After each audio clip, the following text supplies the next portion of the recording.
এক আদিবাসী নাবালিকাকে ধর্ষণের অভিযোগ উঠল এলাকারই এক কিশোরের বিরুদ্ধে। ঘটনায় গ্রেফতার অভিযুক্ত কিশোর। এই ঘটনাকে ঘিরে চাঞ্চল্য ছড়ালো উত্তর দিনাজপুর জেলার ইসলামপুর থানার কুন্দরগাঁও এলাকায়। জানা গিয়েছে, গত শনিবার দুপুরে বাড়িতে একা ছিল ওই নাবালিকা। সেই সুযোগে সবুজ সরকার নামে ওই কিশোর তাকে ধর্ষণ করে।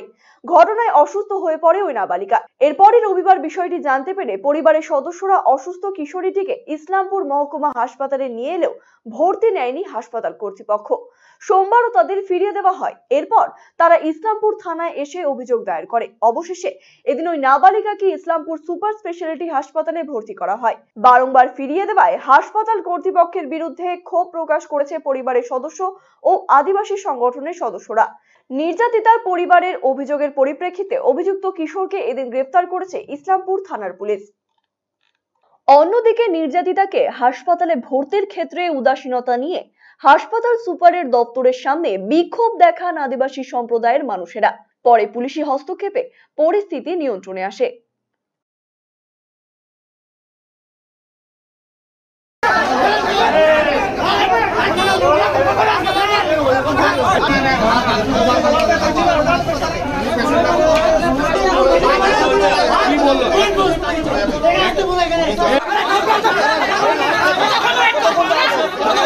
আমার বোনের সাথে আমি তো বাড়ি ছিলাম না, আমাদের বাড়িতে ফ্যামিলিতে কেউ ছিল না, ছোট বোনটা একা ছিল। তারপরে আমি অনুপস্থিত এইসব হচ্ছে, আমি আসার পরে তো আমি জানতে পারিনি, বলছে মাথা ব্যথা। ঠিক আছে, মাথা ব্যথার ওষুধ এনে দেওয়া হয়েছে। তারপর রাত্রিবেলা খাওয়ানোর জন্য যখন উঠানো হচ্ছে তখন উঠতেছিল না, তখন জড়িবস্তি করে উঠানোর পর দেখছে যে রক্তাক্ত অবস্থা। তারপরে সেই কারণে সকালে আমি নিয়ে আসলাম মহকুমা হাসপাতালে। হাসপাতাল থেকে আমাকে বললো যে সুপারি নিয়ে যেতে, সুপারি থেকে বললো থানা করো। থানার থেকে এখন একবার যায় কি করলো না করলো, 2-4টা ওষুধ দিল, ওষুধ দিয়ে আবার এখানে নিয়ে আসতে বললো। কালকে বললো যে আজকে এখানে আসতে, তাই নিয়ে আসছে। আসার পরে এখানে বসায় রাখছিল থানার ভিতরে। পেশেন্ট তো ওকে তো করতে হবে, ট্রিটমেন্ট করতে হবে। ওর সাথে ঘটনাটা কি? ঘটনাটা ওর সাথেও ঘটেছে, বলাৎকার হয়েছে। শনিবারে দুপুর 2:30টার দিকে 9 বছরের মেয়ের সাথে কুন্দরগাঁও, গ্রামের নাম কুন্দরগাঁও, 9 বছরের মেয়ের সাথে রেপ হয়েছে। সবুজ সরকার নামে ছেলেটা রেপ করছে এবং মেয়েটা রেপ হওয়ার পরে বেহুশ ছিল। তো তখন সে সেই মুহূর্তে কিছু বাড়ির গার্জেনদের বলতে পারে নাই, পরবর্তীতে গাড়ির গার্জেনকে জানায়। তো গতকালকে তাকে ইসলামপুর মহকুমা হাসপাতালে নিয়ে আসা হয়, হসপিটালে ভর্তি নেয়নি ইসলামপুর মহকুমা হাসপাতাল। এবং তারপরে প্রশাসনের কাছে এখানে নিয়ে আসা হয়। এখান থেকে এখানে কিছুক্ষণ বসিয়ে রাখা হয়। বসিয়ে রাখার পরে তাদেরকে প্রতিশ্রুতি দেওয়া হয় যে তোমরা বাড়ি ফিরে যাও, তারপরে আগামীকাল আমরা কি করতে হবে দেখতেছি। তো আজকে ওরা আবার ইসলামপুর থানায় এসছে এবং এসে তাদেরকে তারা 8টা-9টার দিকে ঢুকে গেছে। তো ঢুকে যাওয়ার পরে এখানে আমি 10টার দিকে আসে দেখি যে মেয়েটাকে ভিতরে ডিউটি রুমে বসাই রাখা হয়েছে। এবং তার কিছুক্ষণ পরে মেয়েটাকে যখন আমরা এখানে পৌঁছানোর পরে কিছুক্ষণ পরে মেয়েটাকে হসপিটালে নিয়ে যায়, সেই মুহূর্তে আমরা দেখলাম মেয়েটা হাঁটতে পারতেছে না। তার শারীরিক পরিস্থিতিটা খুবই খারাপ এবং এমন পরিস্থিতি খারাপ যে মেয়েটা 2-3 জন লাগতেছে তাকে ধরে গাড়িতে তুলে দেওয়ার জন্য। তো এই পরিস্থিতিতে ইসলামপুর মহকুমা হাসপাতাল কেন ভর্তি নেয়নি? 2-2টা হাসপাতালে নিয়ে যাওয়া হয়েছে, 2-2টা হাসপাতালেই তাকে ওখানে ভর্তি নেওয়া হয় না।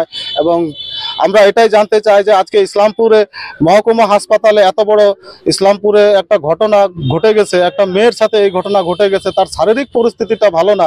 তো ভর্তিটা কেন নিল না? ট্রিটমেন্ট প্রথম একটা কোনো ব্যক্তি জখম হলে হসপিটালে আসলে প্রথম তার ট্রিটমেন্ট ব্যবস্থা নেওয়া হয়, তো তার সাথে ট্রিটমেন্ট ব্যবস্থা কেন নেওয়া হয়নি? এটাই আমাদের সুপারের সাথেও আমাদের জানার বিষয় এবং ইসলামপুর পুলিশ প্রশাসনের কাছেও আমাদের জানার বিষয় যে মেয়েটাকে ইসলামপুর থানায় কেন বসিয়ে রাখা হচ্ছে। এই ঘটনা আজকে গত শনিবারে ঘটছে, তারপরেও এই পরিস্থিতিতে এখনো মেয়েটা ট্রিটমেন্ট আজকে শুরু হয়েছে। তো খুব জঘন্যতম বিষয় এটা। আমরা খুব ধিক্কার জানাই ইসলামপুর মহকুমা সুপারকে ধিক্কার জানাই এবং প্রশাসনের দিক থেকে অনেকটা গাফিলতি রয়েছে। কারণ মেয়েটাকে প্রশাসন জানে যে মেয়েটার সাথে কি হয়েছে না হয়েছে, তারপরেও যে ইসলামপুর থানায় তাকে বসিয়ে রাখা হচ্ছে, এটাই আমরা বুঝতে পারতেছি না যে কেন ওর সাথে এরকম হচ্ছে। শারীরিক পরিস্থিতিটা সবার আগে ট্রিটমেন্টের প্রয়োজন, সেই ট্রিটমেন্টটা প্রশাসনে সে সঠিকভাবে পায়। তারপরে প্রশাসনের যেটা প্রসিডিওর আছে, যে ছেলেটা যে ঘটনাটা ঘটাইছে সবুজ সরকার, তার সাথে যেটা আদিবাসীর ল, যেটা আদিবাসী ট্রাইবেলদের যেটা ল আছে, ট্রাইবেলদের যেটা আইন আছে, সেই আইনের ধার্য অনুযায়ী সেটা যেন তারা ব্যবস্থা করে। চাচ্ছি এটা, মানে যিনি যে ডাক্তার ছিলেন, ডিউটি অফিসার যিনি ছিলেন হাসপাতালে, তিনি কেন ভর্তি নিলেন না? চিকিৎসার ব্যাপারটা কি তার পক্ষে কি সম্ভব ছিল না? যদি নাই বা থাকতো তার আগে ভর্তিটা নেওয়া উচিত ছিল আমার মতে। এখন আপনারা কি ভাবছেন সেটা আপনাদের ব্যাপার। তো ওইটাও আমরা সুপারের কাছে আমরা জবাব নেব, কেন ভর্তি নিলেন না ডাক্তার। আর এই যে প্রশাসন, আমরা সবাই জানি, সব বড় বড় বোর্ডে দেখি পুলিশ নাকি আমাদের বিপদের বন্ধু, তাই তো? কিন্তু 2 দিন ধরে ওই বাচ্চা মেয়েকে এই থানায় আসো, অমুক জায়গায় নিয়ে যাও, আবার আসো, বসিয়ে রাখা। আর ওর তো পরিস্থিতি যেটা আমি শুনলাম, আমি ছিলাম না, আমি শিলিগুড়িতে ছিলাম, আজকে বাড়ি আসার পরে আমি খবরটা শুনলাম। মেয়েটার পরিস্থিতি খুবই খারাপ।